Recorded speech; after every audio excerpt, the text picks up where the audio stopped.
Hello दोस्तों, मैं अजमल आप सभी का स्वागत करता हूं आपके अपने यूट्यूब चैनल एजुकेशनल डायरी पर। दोस्तों, आज हम लोग ग्राम्य समाज एवं विकास और जीके जीएस क्वेश्चन का जो सीरीज टॉप 20 क्वेश्चन सीरीज चल रहा है उसका हम लोग सेट 4 देखने वाले हैं। ये 4 नंबर का सेट है। अगर आपने इसके पहले जो 3 सेट अपलोड कर दिया गया है, अगर आपने उसको नहीं देखा है तो प्लीज़ आप उसको जाकर देख लीजिए। इस वीडियो के डिस्क्रिप्शन में उसका लिंक मिलेगा। ऊपर जो आई का बटन आ रहा है वहाँ से भी जाकर आप वीडियो को देख सकते हैं। अगर आपको वीडियो पसंद आए तो प्लीज़ चैनल को लाइक करना, शेयर करना, सब्सक्राइब करके घंटी को ज़रूर दबा देना, ताकि मैं जो भी वीडियो अपलोड करूं वो आपके पास तुरंत पहुंच जाए और आप बिना समय नष्ट किए हुए आप उसको पढ़ सकते हैं।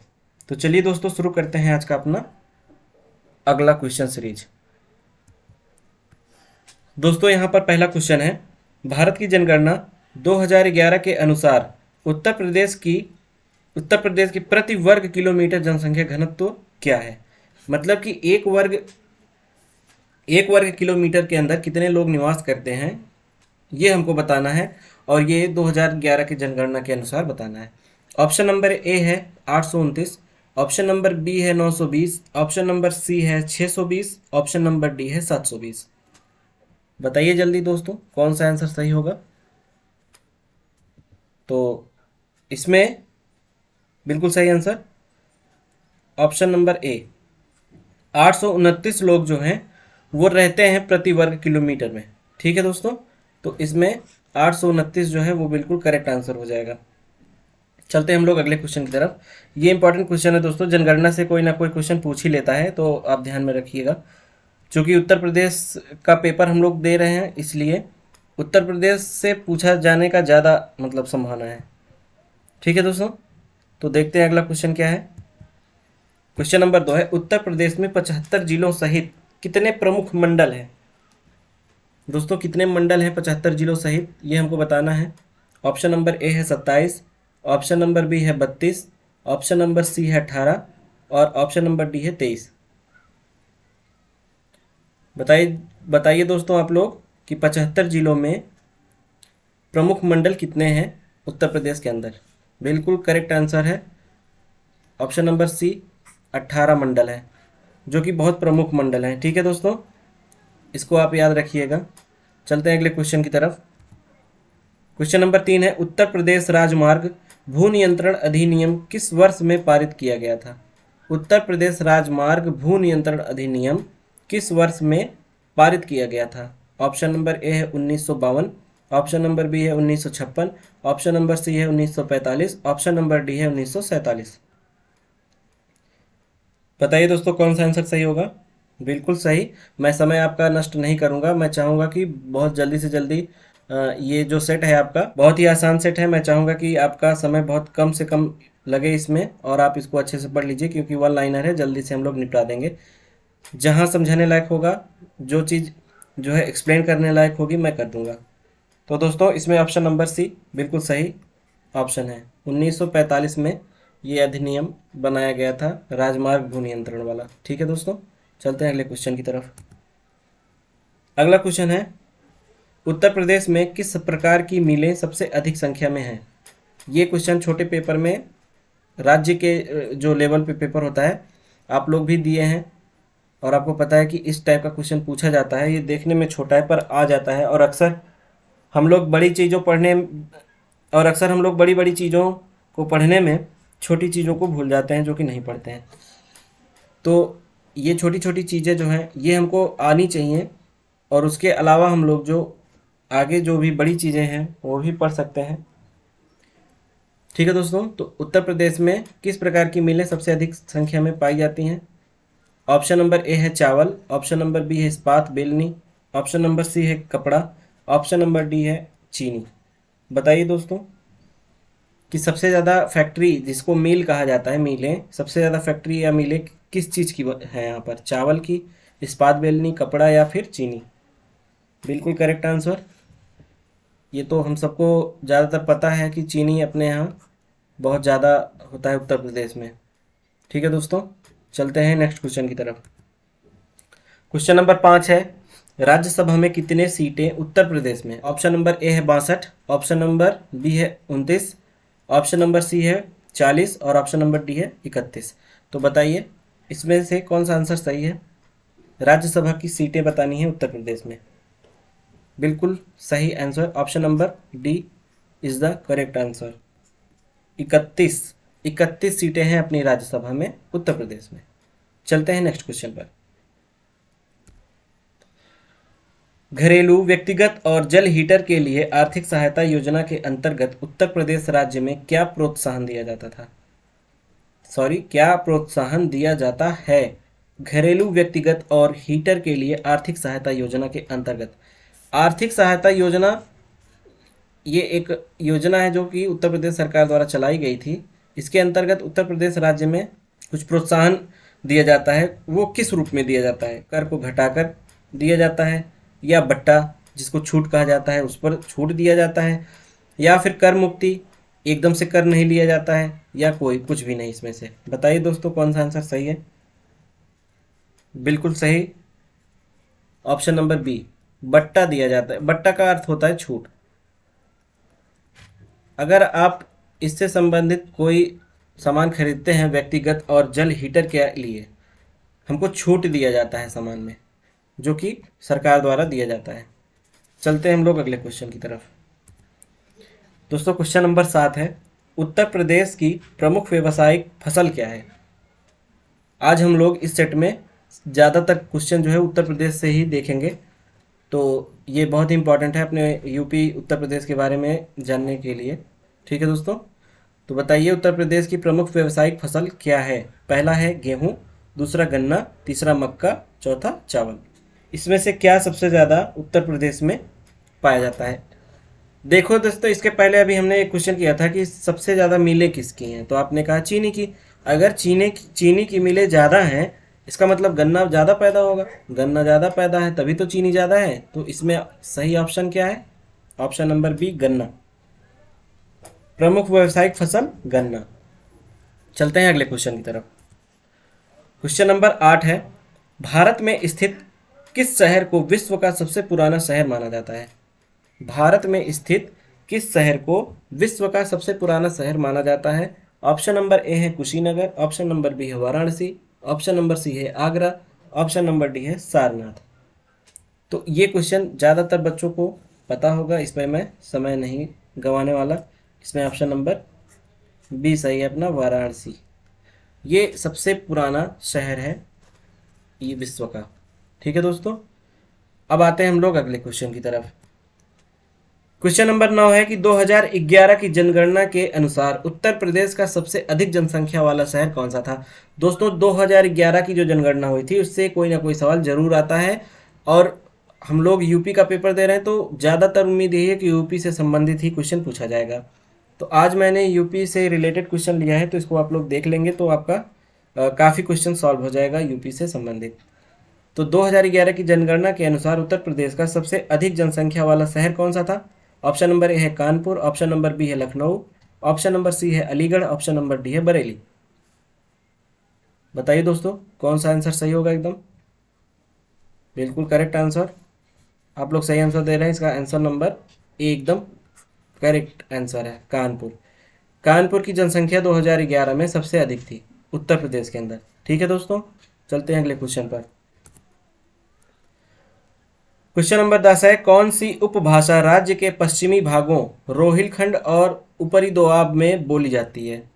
मतलब ऊपरी दोआब और रोहिलखंड में बोली जाने वाली उपभाषा कौन सी है? ऑप्शन नंबर ए है बुंदेलखंडी, ऑप्शन नंबर बी है खड़ी बोली, ऑप्शन नंबर सी है अवधी, ऑप्शन नंबर डी है ब्रज भाषा।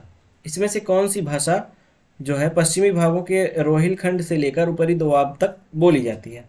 बताइए दोस्तों कौन सा ऑप्शन सही है? एकदम बिल्कुल ऑप्शन नंबर बी, खड़ी बोली। ये ऑप्शन एकदम सही है, खड़ी बोली बोली जाती है यहाँ पर। चलते हैं अगले क्वेश्चन की तरफ। क्वेश्चन नंबर 11 है, मशरूम किसके उदाहरण है?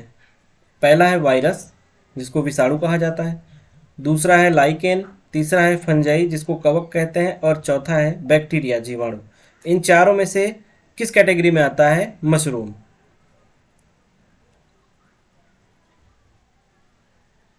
बताइए दोस्तों। बिल्कुल कवक। मशरूम जो है वो कवक का उदाहरण है। ठीक है दोस्तों, कवक का उदाहरण है मशरूम।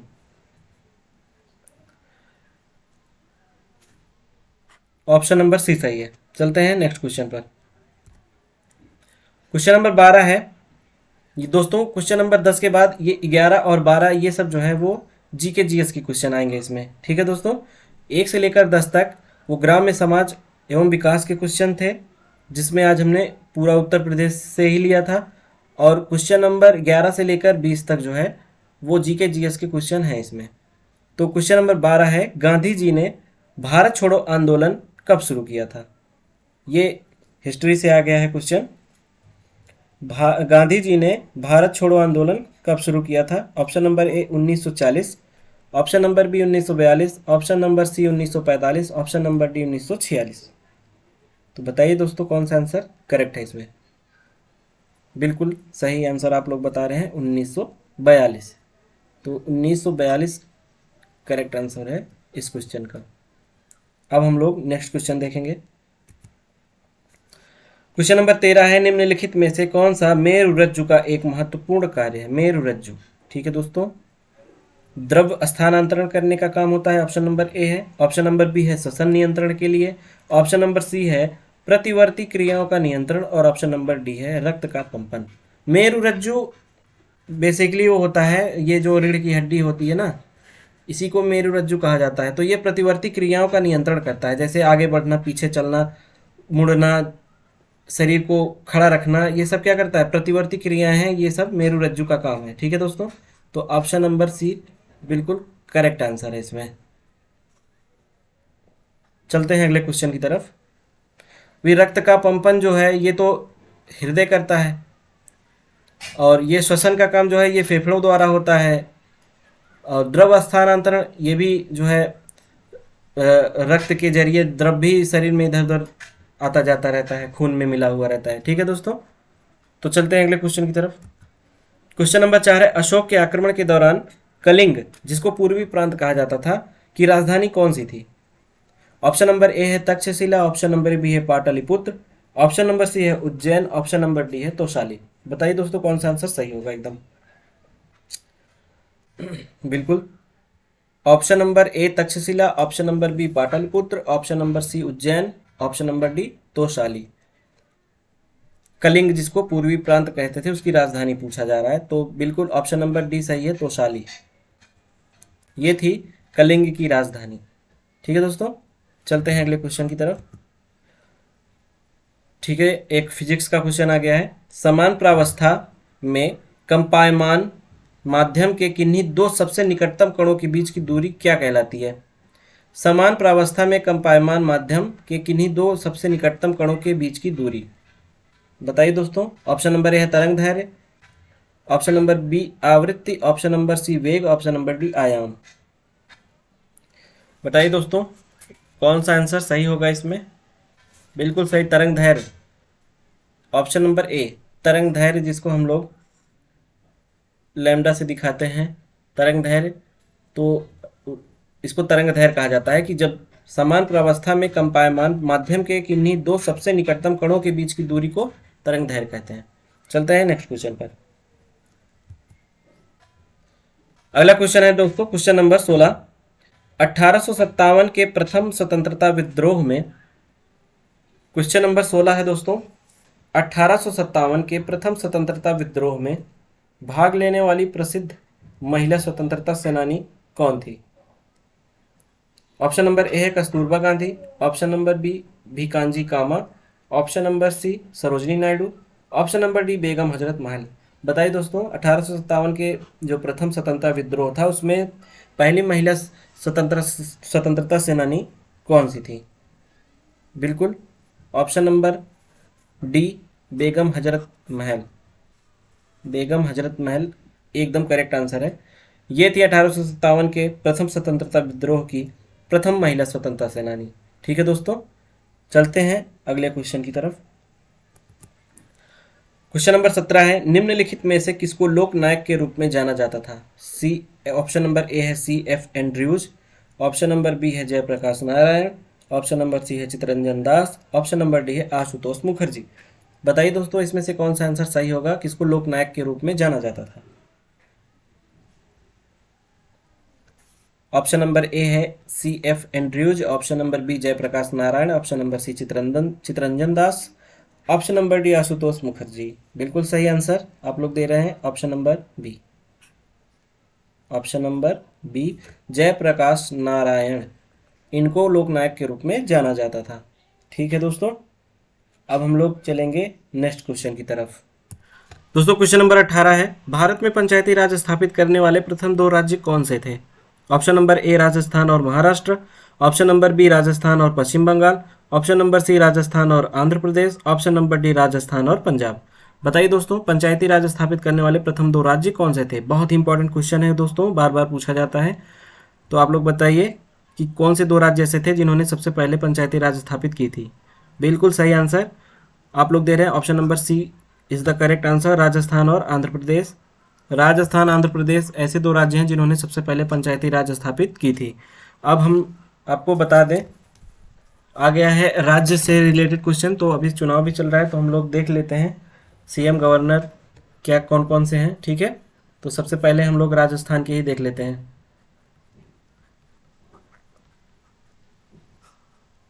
राजस्थान सीएम की अगर बात करें राजस्थान के सीएम तो अशोक गहलोत, अशोक गहलोत ये सीएम है। गवर्नर की बात अगर करें तो कलराज मिश्रा, कलराज मिश्रा ये गवर्नर हैं। ठीक है दोस्तों, लोकसभा की सीटें 25 होती हैं, यहाँ पर 25 लोकसभा की सीटें हैं और राज्यसभा की सीटें हैं 10। ठीक है दोस्तों, ये हम बात कर रहे हैं राजस्थान के लिए। इसके बाद अगर मैं बताऊं यहाँ से विधानसभा की सीटें, तो विधानसभा की टोटल 200 सीटें हैं राजस्थान में। इसके बाद हम लोग देख लेते हैं महाराष्ट्र के बारे में। महाराष्ट्र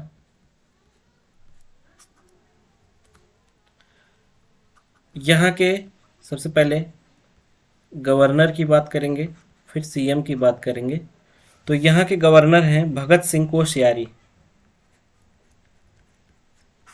भगत सिंह कोश्यारी। ठीक है, और यहाँ के सीएम आप जानते हैं उद्धव ठाकरे।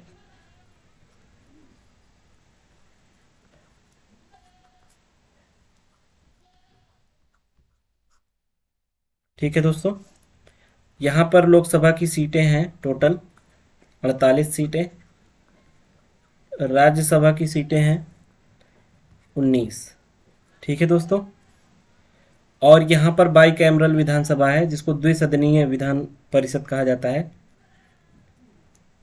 बाई कैमरल या द्विसदनीय। ठीक है, द्विसदनीय।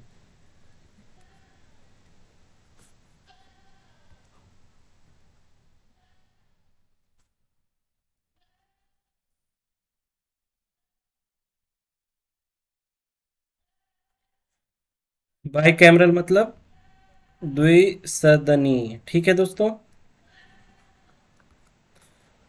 तो यहां पर सबसे पहले विधानसभा की बात करें, अगर द्विसदनीय है तो इसमें विधानसभा भी है, विधानसभा और विधान परिषद ये भी है, यहां पर विधान परिषद भी है। ठीक है दोस्तों, तो विधानसभा की सीटें हैं 288 और विधान परिषद की सीटें हैं 78।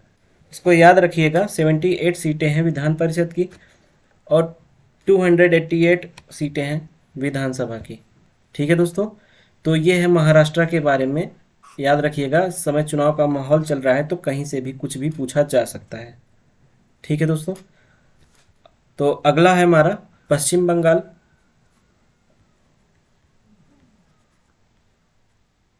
पश्चिम बंगाल।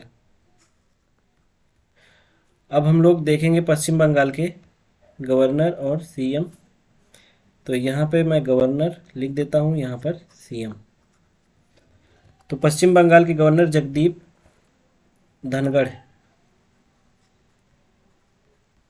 धनखड़, जगदीप धनखड़। और सीएम आप जानते ही हैं, ममता बनर्जी जी हैं, ममता बनर्जी। ठीक है दोस्तों, ममता बनर्जी।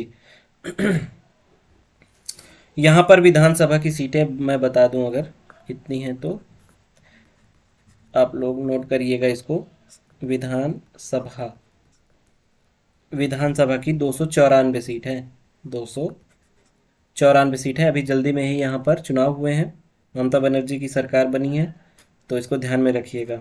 ठीक है दोस्तों, यहाँ पर बात करें अगर लोकसभा की सीट तो है 42 और राज्यसभा की 16 सीटें हैं। ठीक है दोस्तों, ये था पश्चिम बंगाल। अब बच गया आंध्र प्रदेश और पंजाब। तो आंध्र प्रदेश के बारे में देख लेते हैं। आंध्र प्रदेश ये सेवन सिस्टर का बहुत ही इम्पोर्टेंट स्टेट है, इसको ज़रूर पता होना चाहिए इसके गवर्नर सीएम। तो गवर्नर कौन है यहाँ पर आंध्र प्रदेश के? विश्वभूषण हरिचंदन। ठीक है, विश्वभूषण हरिचंदन। यहाँ पर सीएम है जगन मोहन रेड्डी, जिसको पूरा नाम है YS जगन मोहन रेड्डी। ठीक है दोस्तों, यहाँ ये भी बाई कैमरल है, मतलब विधानसभा और विधान परिषद दोनों है। तो विधानसभा की सीट देखेंगे, विधानसभा विधान परिषद। विधानसभा की यहाँ पर टोटल 175 सीटें हैं और विधान परिषद की 58 सीटें हैं। ठीक है दोस्तों, इसके अलावा अगर लोकसभा की सीटों की बात करें तो लोकसभा में 25 सीट है और राज्यसभा में 11 सीटें हैं। ठीक है दोस्तों, ये सब चीज़ें आपको याद रखनी है आंध्र प्रदेश के बारे में। अभी अपना बच गया पंजाब, तो मैं यहीं पर एडजस्ट करने के लिए सोच रहा हूँ पंजाब। मैं यहाँ लिख देता हूँ पंजाब के बारे में।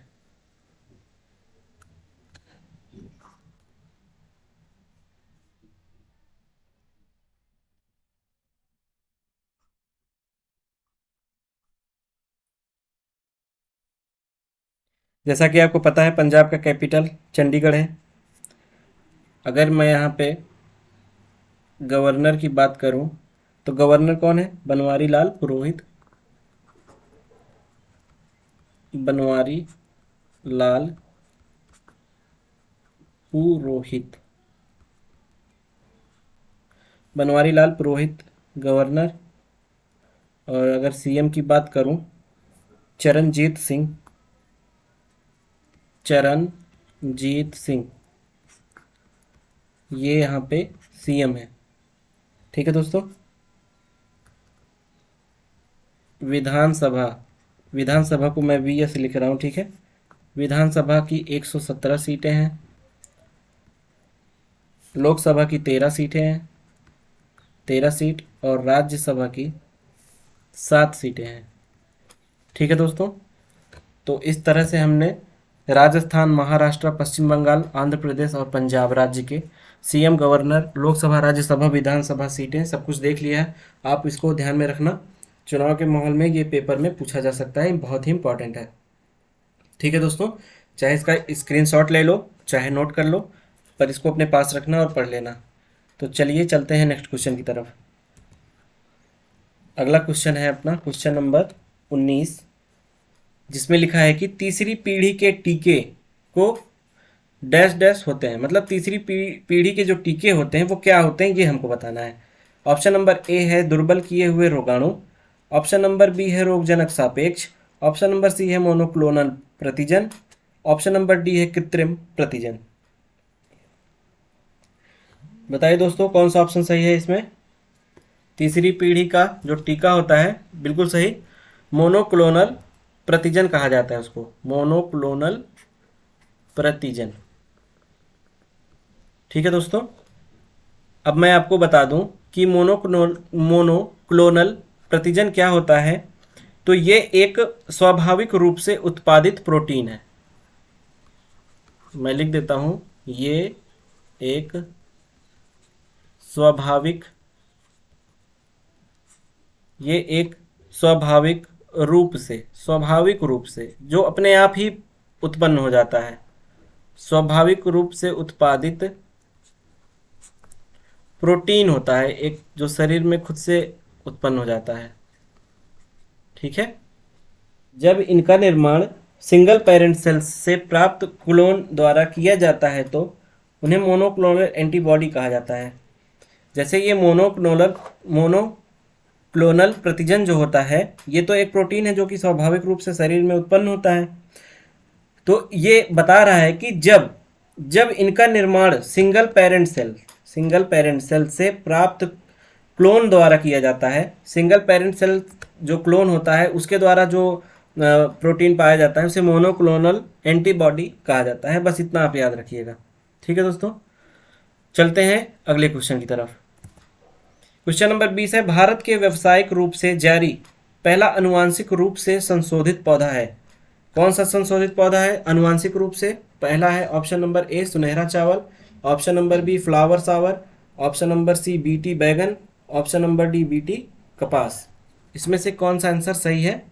जल्दी से आप लोग आंसर करिए। बिल्कुल सही आंसर बीटी बैगन। बीटी बैंगन ये ऐसा पौधा है जो कि अनुवांशिक रूप से संशोधित करके बनाया गया है। ठीक है दोस्तों, मतलब इसके स्ट्रक्चर को, इसके डीएनए स्ट्रक्चर को बदल दिया गया है। ठीक है, तो दोस्तों ये था आज का अपना आखिरी क्वेश्चन। उम्मीद करता हूँ कि आज जो उत्तर प्रदेश से संबंधित क्वेश्चन था और उसके बाद ग्राम्य समाज एवं विकास में भी यूपी से रिलेटेड आज बहुत ज़्यादा क्वेश्चन था, तो आपको ये बहुत अच्छा लगा होगा पढ़ने में और आपके समझ में आया होगा। आज ज़्यादा कुछ बताने लायक था नहीं, इसलिए मैंने एक्सप्लेन नहीं किया। तो दोस्तों बने रहिएगा हमारे इस चैनल पर आगे आने वाले सभी इम्पोर्टेंट क्वेश्चन को देखने के लिए, और उम्मीद करता हूं कि आज की ये वीडियो आपको बहुत अच्छी लगी होगी। अगर आज की ये वीडियो आपको अच्छी लगे तो प्लीज़ चैनल को लाइक करना, शेयर करना, सब्सक्राइब करके बेल आइकन को भी प्रेस कर लेना। तो मिलता हूं आपसे अगले वीडियो में अगले सेट के साथ, तब तक के लिए गुड बाय।